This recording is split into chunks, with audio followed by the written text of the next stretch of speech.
और ये रहा कि हम ये 44 सड़कें ओसिया में नहीं देंगे तो मैं इन्हीं वीरांगनाओं की तरह मुंह में घास लेकर ओसिया की जनता के लिए धरने में बैठूंगी। आप में दम है तो 3 बजे उठा लेना मेरे रिवेंजफुल एटीट्यूड, क्योंकि मैंने आपके आतंकी की उस उपाधि की और नाते की उस वक्तव्य की निंदा करी तो वहां पर जेडीसी मेरे ओसिया की 44 सड़कों को रातों रात मना कर देता है। But I believe that this decision by the JDC to tell me that not a single road will be given to OSIA is a manipulative behavior according to political revengeful attitude. मैं उनका दीदार करना, मंत्री जी का मेरे को दीदार ही नहीं हो रहा। उन्हें भी मुस्कुरा कर कह दिया गलत में हाँ से हाँ मिलाना मेरी विरासत नहीं है। इस धरती पे दोज़ख का नाम कारागृह को कहता है। उसी कारागृह पे मैंने 10 साल सच देखी है। मैंने कहा कि हम तो डूबेंगे जो डूबेंगे सनम, तुमको भी साथ लेकर जाएंगे। तो मैं नहीं डूबूंगी, मैं तो पहले भी नहीं आई थी। ये तीनों गुजर, मीना और जाट खेतियार हैं और कांग्रेस के मूल वोट बैंक हैं। अपने समाज के लिए मंजू जाट हमारे समाज का गौरव है, वो वीरांगना।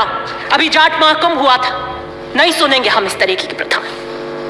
ये सुनने के मैंने लेटेस्ट में रिव्यू मीटिंग करी और मैंने नॉर्थ और वेस्ट जोन्स के दोनों एक्सचेंज को बताया। मैं दोनों नॉर्थ वेस्ट की इनको टेबल करूंगी यहाँ पर, और बात करके ये बात हुई कि 70% से ज्यादा जो रोड्स हैं उसमें पटवारी की रिपोर्ट बाकी थी। कुछ एएस हो गई, कुछ एफएस हो गई, कुछ एएस से एफएस के लिए प्रगति पर थी। आई कॉल द जेडीसी और मैंने जेडीसी से कहा कि 70% से ज्यादा दोनों के अंदर एक पटवारी की रिपोर्ट के लिए लंबित है। कितना टाइम लगता है एक पटवारी को जाकर एक रिपोर्ट लेकर आकर देने के लिए? आप साल भर से अंदर एक पटवारी की रिपोर्ट नहीं लेकर आ पा रहे हैं। क्या कमिटमेंट आप मुझसे रोज 1 हफ्ता और 1 दिन का कर रहे हैं? जेडीसी मुझे उत्तर देते हैं कि हम ओसिया को एक भी रोड नहीं देंगे। तो मैंने कहा कैसे नहीं देंगे? फिर आपने ये फ्यूटाइल एक्सरसाइज क्यों कराई? हर शाख पे उल्लू बैठा है। मुझे लगता है उन्होंने इस शेर को बहुत सीरियसली अडॉप्ट कर लिया और उल्लू बनाने की ये प्रक्रिया करते रहे, हमारे साथ मीठी गोलियां देते रहे। ये सरकारी अफसरशाही जनप्रतिनिधियों को गोली देने का काम कर रही है। ओसिया से आपकी कोई आय नहीं है। पास्ट में ओसिया से जेडीए को स्वीकृत हुई है सड़कें, वो कैसे हुई? मैं तो जानना चाहती हूं कि ये जो पूरी एक एक्सरसाइज चल रही थी, यकायक सडन यू टर्न 2 दिन में कैसे हुआ कि नहीं देंगे? तो क्यों आप हमसे वार्ता कर रहे थे? क्यों आपने अपनी टीम्स वहां गांवों में भेजी? क्यों आपने रास्ते के पूरे रूट देखे? क्यों उनके एएस को आपने कर दिया? क्यों आपने एफएस किया? ये फ्यूटाइल एक्सरसाइज क्यों करवाई? गांवों में उन सबको पता है कि यहाँ पे प्रस्ताव बने इस रोड के लिए, वो निरंतर आते हैं, वो जेडीए में भी जाते हैं। हमारे यहाँ पॉलिटिकल चेतना बहुत है और वो पूछते रहते हैं कि टेंडर कब होगा। क्यों आपने किया? और अगर जो कंसोलिडेटेड फंड 44 रोडों का लिया गया उस वित्तीय वर्ष में, वो अगर इन रोडों पे एग्जॉस्ट नहीं किया जाएगा तो किधर एग्जॉस्ट किया जाएगा? उस फंड को क्यों और किसी और जगह क्यों यूटिलाइज किया जाएगा? दिस इज बिकॉज एक जेडीसी से दूसरे जेडीसी, इस टोपी की इस टोपी, उसके टोपी उसके ऊपर, अरबों खरबों की संपत्ति है वहां पर। But I believe that this decision by the JDC to tell me that not a single road will be given to OSIA is a manipulative behavior according to political revengeful attitude. ऐसा क्या हो गया 2 दिन में? प्रगति report 15 दिन पहले आज आप कह रहे हैं कि नहीं देंगे। तो आपको साल भर पहले नहीं पता था? आप हमें 2 साल पहले कहते थे, हम उसके लिए और कोई रेवेन्यू सोर्सेज ढूंढने की कोशिश करते कि हम उन रोडों 6 महीने पहले, आज आप मार्च में हमें कह रहे हैं कि हम नहीं देंगे। उधर आप 10 करोड़ के प्रस्ताव ले चुके हैं हमारे से मिसिंग लिंक में। कहां से हम इनको 44 रोडों को एडजस्ट करेंगे? सच बात पूछिए तो उन्हें एक दिन महफिल सजाने का शौक आया। सच बात पूछिए तो उन्हें एक दिन महफिल सजाने का शौक आया। मैंने देखा कि क्या हुआ यकायक इन 2 दिनों में। वो सनम जो खुदा बन गए उनका दीदार करना मना है। वो सनम जो खुदा बन गए उनका दीदार करना, मंत्री जी का मेरे को दीदार ही नहीं हो रहा। उनकी महफिल में जब कोई आए तो पहले अपनी नजरें झुका कर आए। समझ वालों समझ लेना, समझ वालों समझ लेना, समझ से काम लेना। समझ वालों समझ लेना, समझ से काम लेना। समझ में काश आ जाए, समझना समझना। समझ में काश आ जाए, समझना समझना। तो इतना ही कहना, इस्तीफा देना। मैं उस महफिल का हिस्सा नहीं थी उस दिन। मुझे मत ऐसे तंग कीजिए और हैंड ट्विस्टिंग कीजिए। मैं तो 20 में भी अपनी जगह थी, 23 में भी अपनी जगह थी, आज भी सही जगह खड़ी हूं। Somebody who is a convict begging for mercy can be the minister. फिर मैंने फिर सोचा कि चलिए पॉलिटिकल रिवेंजफुल एटीट्यूड इन्हीं 2 दिन में क्यों हुआ? इसी 2 दिन के अंदर ऐसा क्या घटनाक्रम हो गया? तो मैंने पूछा, अर्ज करी बंदे परवर से, मैंने अर्ज करी बंदे परवर से, क्यों सितम ढा रहे हो हम पर? मैंने अर्ज करी बंदे परवर से, क्यों सितम ढा रहे हो हम पर? बात सुनकर हंसकर मुस्कुराकर वो बोले, हमसे टकराना मना है। मैंने भी मुस्कुराकर कह दिया, गलत में हां से हां मिलाना मेरी विरासत नहीं है। प्रियंका गांधी जी के नारे को आत्मसात कर रही हूं, लड़की हूं, लड़ सकती हूं, द्रौपदी नहीं हूं, बाहरी कृष्ण की आवश्यकता नहीं है मुझे अपनी रक्षा के लिए। मैंने 10 साल जबर के अंधेरों में जिंदगी गुजारी है। मैंने 10 साल दोजक पे सजदे किए हैं। इस धरती पे दोजक का नाम कारागृह को कहता है, उसी कारागृह पे मैंने 10 साल सजदे किए हैं। मैंने कांटों से नहीं, फूलों से धोखे खाए हैं। मैं सहारों से धोखा खाई हूं, अब सहारों से बच के चलती हूं। मैं राजस्थान, इस मर्दों के प्रदेश में महिलाओं की और वीरांगनाओं की दबंग आवाज बनकर गूंज रही हूं। मेरा दोष क्या है? मेरा दोष क्या है? मेरी वारदात क्या है? मेरी वारदात कुछ भी नहीं। सब बजा लेंगे आप। नहीं बोले? मेरी वारदात कुछ भी नहीं। हाँ थी।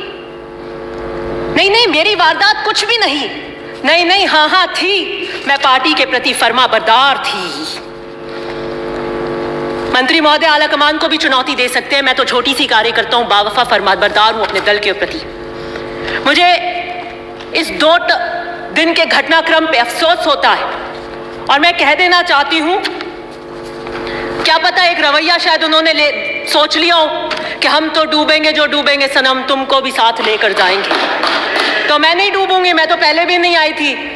राठौर साहब ने बिल्कुल कर दिया। मैं तो रंधावा जी को धन्यवाद देना चाहती हूँ जो रिट्रैक्ट कराए के सारे इस्तीफे, नहीं तो आज मंजर कहीं कुछ और होता। मैं तो उस वक्त भी साथ में नहीं थी। गुर्जर कितनी दिल की गहराइयों से आपको चाहते हैं ये सर्वविदित है। मीना समाज के कद्दावर नेता को आप आतंकी की समान उपाधि देते हैं।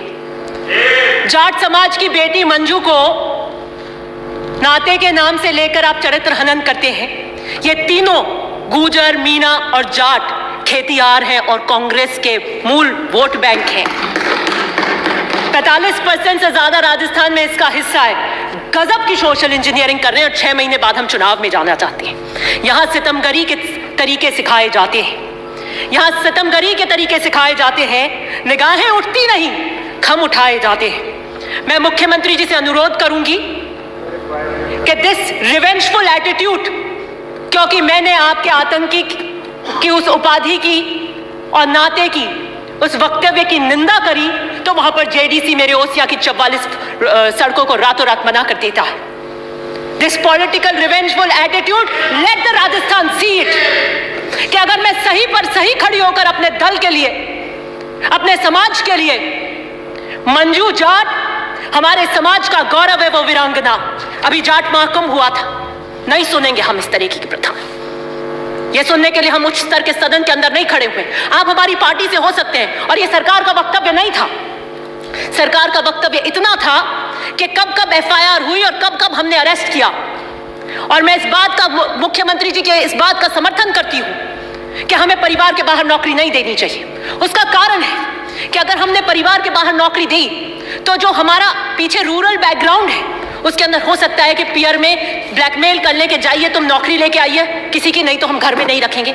It can be used as a tool against these women. इसलिए हमें परिवार के बाहर नौकरी नहीं देनी चाहिए। वो बच्चे, शहीद के बच्चे डॉक्टर, इंजीनियर, आईएएस बनने चाहिए, लेकिन किसी कारण अगर किसी की हेल्थ अच्छी नहीं हो, कहीं कोई एक्सीडेंट हो जाए और वो उच्च पदों के पढ़ाई नहीं ले पाए, तो वो नौकरी उसके लिए रिजर्व होनी चाहिए। ये कहकर आप मत टालिए कि वो नाते में गई और आपने कभी देवर को दिया है क्या। मत करिए इस तरीके से चरित्र हनन। आपने सरकार का, रुकिए मैं फिनिश कर रही हूँ, ये सरकार का वक्तव्य मैं से अग्री करती हूँ, लेकिन आपने वक्तव्य को कैसे पेश किया। आप कहिए कि उन्होंने मैन हैंडलिंग हुई, कांच फोड़े, ये किए, आतंकी के समान कैसे कह देंगे, और उसकी प्रतिक्रिया क्या हुई। कि आपने पहले उनके नेता को कहा और दूसरे दिन हमने हमारे प्रभारी को आतंकी कह दिया। ये कौन सा उदाहरण हम सेट करेंगे? मैं अंत में इतना ही कहना चाहती हूं